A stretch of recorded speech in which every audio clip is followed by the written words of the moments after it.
Estamos de volta com o CNN Arena. O presidente eleito Lula se reuniu hoje com o conselheiro de segurança dos Estados Unidos. O representante do governo americano viajou a Brasília para tratar do encontro que o petista terá com o presidente americano Joe Biden. O repórter Pedro Teixeira tem as informações. Boa noite, Pedro. Conta para a gente, por favor.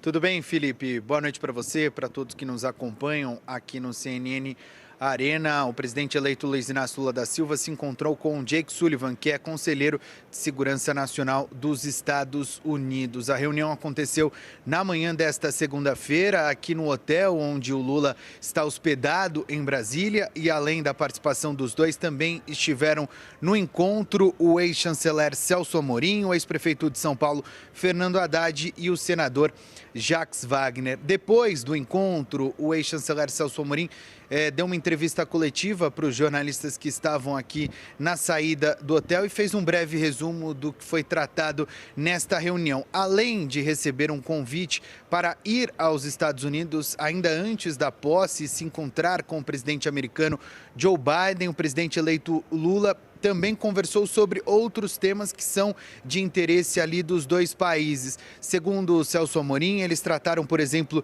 de assuntos com relação ao clima, também a necessidade de fortalecer a democracia e falaram da guerra na Ucrânia, sem entrar em muitos detalhes. O presidente eleito Lula se mostrou à disposição para tentar, de certa forma, participar das negociações que podem eventualmente indicar uma solução para o conflito na Rússia e na Ucrânia. Bom, com relação ao convite que o presidente eleito Lula recebeu para que ele fosse aos Estados Unidos ainda antes da posse, o presidente eleito Lula disse ao enviado norte-americano que neste momento ele tem algumas questões precisam ser tratadas aqui no Brasil e que acha muito difícil que ele possa ir ainda no final deste ano, mas já indicou que logo nos primeiros dias, nas primeiras semanas, depois que ele tomar posse, no dia 1º de janeiro, ele deve fazer esta visita ao presidente norte-americano Joe Biden. Inclusive, a gente separou um trechinho do que disse o ex-chanceler Celso Amorim sobre a reunião e também sobre esta ida aos Estados Unidos. Ele fez a mensagem, fez questão de dizer que o presidente Biden estaria disposto a receber, estaria disposto a receber o presidente Lula antes mesmo da posse. O presidente Lula comentou a situação ainda interna, as várias providências que têm que ser tomadas, negociações diversas que estão ocorrendo, e disse que talvez não desse, que ele achava que talvez não desse. Não disse não, mas disse que talvez não desse. Valorizou muito o fato de ter o convite feito dessa maneira, mas que talvez não desse para estar antes da posse. Mas que ele acha que dá para ir logo no início do ano também, já numa visita oficial como presidente. Vamos ao debate, agora com o analista de internacional da CNN, Lorival Santana, com a gente. Boa noite, Lorival. Quero saber o que você analisa disso tudo. Bem, eu apurei que essa era para ter sido um encontro rápido, só uma reunião de cortesia, no entanto, durou mais de 1 hora. Os americanos acharam a conversa muito cordial, muito produtiva. Falaram de Amazônia, claro, da mudança climática. Eu perguntei se já existe um detalhamento de uma discussão para os Estados Unidos destinarem recursos para algo como o Fundo Amazônia, como fazem Noruega e Alemanha, por exemplo. Me disseram que não entraram nesse tipo de detalhe, que isso vai ficar para depois da posse do presidente. Com relação à economia ainda, integração econômica, falaram muito em integração das cadeias de valor, esse objetivo que os Estados Unidos têm de trazer uma parte das cadeias de suprimento da China para o Brasil, para a América Latina, e com isso fazer o que se chama de friendshore ou de nearshore. O Brasil é visto como um país amigo, um fornecedor confiável e que usa energia limpa. São 3 componentes fundamentais para a estratégia do Joe Biden, que reservou 430 bilhões de dólares para a política industrial. Claro que a prioridade é levar as plantas para os Estados Unidos, mas tem dinheiro também para isso e tem também no Banco Interamericano de Desenvolvimento. Não falaram sobre o Ilan Goldfein, o novo presidente, não falaram sobre Ministério da Defesa, sobre Forças Armadas, ou seja, isso é importante dizer sobre o que não falaram, porque significa que não preocupam os Estados Unidos esses temas. Com relação à Ucrânia, também não entraram muito em detalhes, concordam que essa é uma guerra que já é muito prolongada, ambos os países têm o interesse de que a guerra termine, mas aí terminam também as convergências. É claro que aí não entraram nesse detalhe, mas os Estados Unidos estão preocupados com as brechas que têm surgido nas sanções. Países como o Brasil que não adotaram as sanções e elevaram as trocas com a Rússia. No primeiro semestre deste ano, a Rússia exportou 6 bilhões de dólares para o Brasil, isso é 47% a mais do que no primeiro semestre do ano passado, e é claro que quase tudo é fertilizante e o resto combustível. Então, os Estados Unidos têm o interesse de que os países amigos revejam essas relações com a Rússia, mas, de novo, como eu disse, não entraram em detalhe. Falando da democracia, como o presidente eleito tinha dito antes, né, de fato trataram das semelhanças, situações semelhantes entre Estados Unidos e Brasil, com um eleitorado polarizado, mas só uma conversa geral sobre os desafios à democracia, sublinhando por que devem trabalhar juntos como as duas maiores democracias do hemisfério. Lembrando que não estava só o Jake Sullivan do lado brasileiro, estava também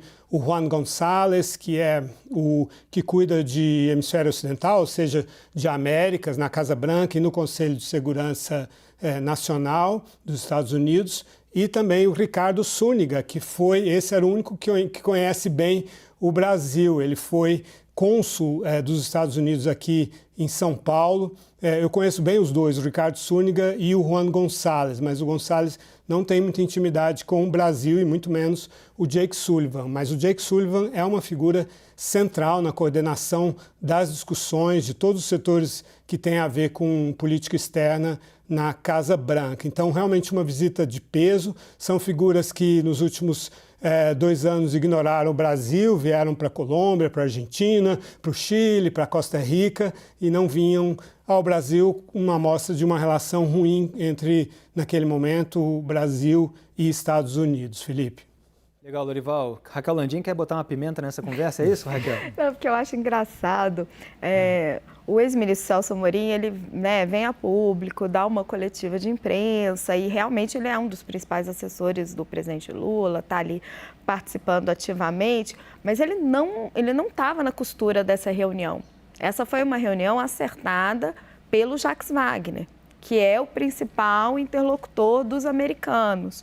O ministro Celso Amorim estava resistente a essa reunião, a esse encontro.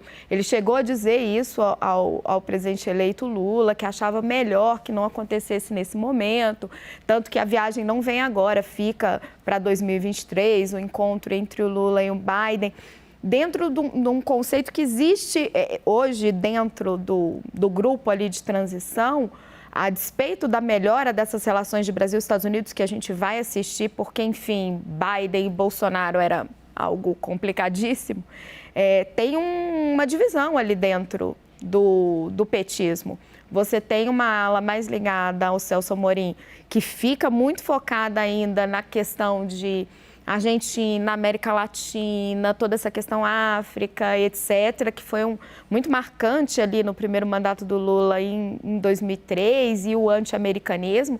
E tem uma outra ala mais ligada ao Jacques Wagner, que está fazendo esses contatos com os americanos, com os europeus. O Wagner tem sido o interlocutor preferencial dos europeus. E aí é engraçado quando a gente vê que quando a reunião termina, os dois estavam lá e quem vem a público para dar os resultados é o ministro Celso Amorim. Legal, Raquel. Não sei se você quer entrar nesse assunto, mas assim, havia no velho petismo ali o lado mais ideológico, um anti-imperialismo muito forte, sim, principalmente em relação aos Estados Unidos. É uma vontade, assim, na política externa do PT de multipolaridade. E quando o PT chegou ao poder, evidentemente, teve que ter relações com os Estados Unidos, o Lula se aproximou do Obama, aquela coisa toda. Agora, o Brasil se relaciona com os Estados Unidos, se relaciona com a Rússia, se relaciona com a China, né? O Lorival citou os fertilizantes que a gente compra dos russos, a gente exporta também para a China. A tendência é que o Brasil continue ensaboado, se relacionando com todo mundo? Eu acho que foi um desastre a política externa do governo Bolsonaro, né? Um desastre para o país, né? Então agora você tem de recolher esses cacos e construir uma política externa, que nós não tivemos política externa durante o governo Bolsonaro. Então, por exemplo, as relações com a China, importantíssimas para o Brasil, vão ser reativadas, não é que elas deixaram de existir, evidentemente que não, o maior investidor e o maior exportador, etc., nós já sabemos tudo isso 500 vezes, mas ter uma relação construtiva com a China, que foi atacada duramente durante o governo Bolsonaro, até por membros da família Bolsonaro. A questão com a União Europeia, como é que vai ficar a questão com a União Europeia? Outra questão importantíssima. E que o Lula tem um trânsito internacional, a gente sabe que é inegável. Não há nenhum líder no Brasil que tenha o trânsito internacional do Lula. A questão do Mercosul, como é que vai ficar também, né? Que precisa ser enfrentada. E aí entra o teu ponto, a questão dos Estados Unidos.